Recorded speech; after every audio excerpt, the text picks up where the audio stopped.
मैं हाकिम अली लाल बख्श सुमरो रिंदाबाद कॉलोनी में बैठा हूँ। मेरी बच्ची सेंटर पे जाती है शहबाज कॉलोनी में ब्यूटी पार्लर का काम सीखने के लिए। तो बजे मैं छोड़ के आता हूँ, 5:30 बजे लेकर आता हूँ।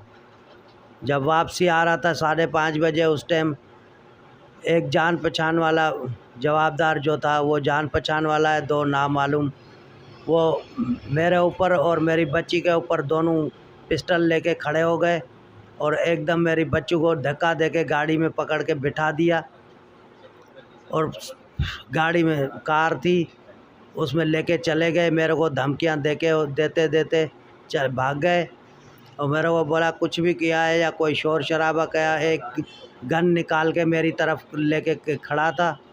जैसे ही गाड़ी आगे घुमाई फिर वो बैठा है, वो एकदम निकल गए। मैंने पीछे भागा हूँ, मेरे से गाड़ी निकल गई। तो फिर मैं ढूंढते थक गया। आखिर में घर आया रिंदाबाद कॉलोनी की तरफ। तो उधर मेरी बच्ची को 3 घंटे के बाद तकरीबन 9 बजे का टाइम था, रोड के बराबर फेंक के चले गए। मैं रोड पे ढूंढता फिर रहा था तो ये रोड पे धक्का दे के मेरे सामने ही रोड पे धक्का दे के और भाग गए। फिर मैंने बच्ची को जाके उठाया, घर लेके गया, मालूमात करी। फिर मैं थाने पे आया हूँ, मोमिन थाने पे आया हूँ वेमन।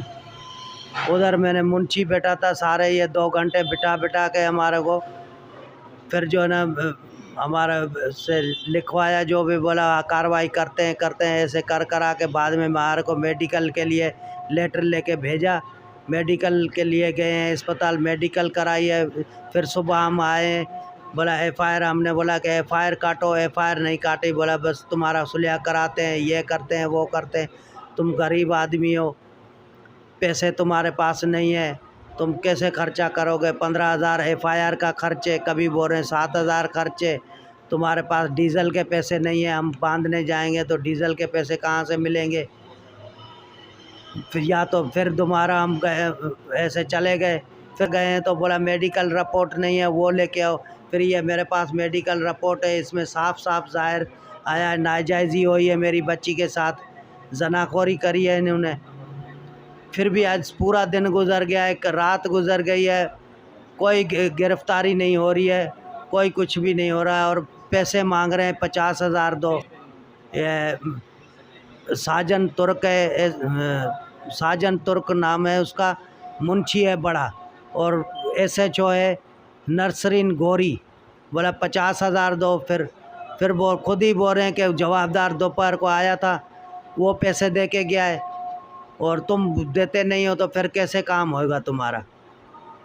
फिर हम चुप करके चले आए। फिर वकील से बात करी है, प्रेस क्लब के गए हैं, अखबार वाले से बात करी है, वकील हमारे साथ गया है। तो हमारे FIR बोल रहे थे तुम आ जाओ, FIR काट रहे हैं। फिर गए हैं तो FIR नहीं काट रहे हैं, वो अपने बस 2-4 नाम लिख के आगे पीछे करके ऐसे भेज रहे थे। फिर वकील साहब ने को पढ़ के पर इसमें तो कुछ भी नहीं लिखा इन्होंने। फिर हम ऐसे ही वापस भेज दिया। हम इधर आके बैठे हैं। फिर ये भाई रिपोर्ट भी मेरे साथ है, ये मेडिकल की साफ ज़ाहिर आई है रिपोर्ट। और हमारे वकील साहब से भी इन्होंने SHO और मुंशी ने बदतमीज़ी करी कि जो हम लिखेंगे वो लिखेंगे, तू चंगा मुर्स नहीं है जो तेरे कहने पे लिखेंगे।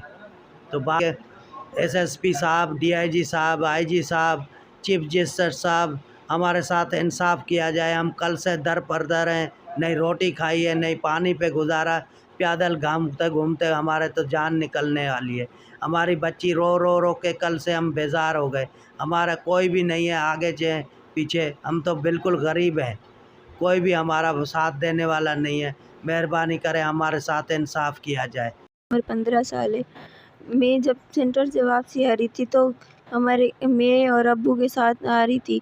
तो वहाँ पर हमारे गांव के लड़के ने, हम उनको जानते हैं, जो जिसने ये वाक़या किया है, उसने क्या किया, अब्बू के ऊपर गन रखी और मेरे ऊपर गन रखी और ज़बरदस्ती मुझे बिठा कर लेकर चले गए और अब्बू को धमकियाँ दी, अगर कुछ किया तो अच्छा नहीं होगा, हम तुम्हें नहीं छोड़ेंगे। और मेरे साथ ज़्यादती करके मुझे रोड के ऊपर फेंक दिया और धमकियाँ दी, अगर तुमने कुछ किया तो हम तुम्हारे अम्मी अब्बू को मार देंगे, तुम्हें मार देंगे, तुम कुछ नहीं करो। और हम रात से पुलिस के पास आ रहे हैं, जलील हो रहे हैं, कोई पुलिस एक्शन नहीं ले रही है और हमें भी ऐसे ही बोल रही हैं, बस ऐसे ही दिलासा दे रही हैं, हाँ ये कर देंगे वो कर देंगे, बस खाली पन्ने पे लिख कर बोल रहे हाँ तुम्हारी FIR हो गई, ये हो गया वो हो गया, लेकिन रात से कोई एक्शन नहीं ले रहे। अभी भी हम गए थे तो हमसे पैसे मांगे उन्होंने और हमें बोला कि हमारे साथ बदतमीज़ी की, हमारे कोई भी बात नहीं सुनी।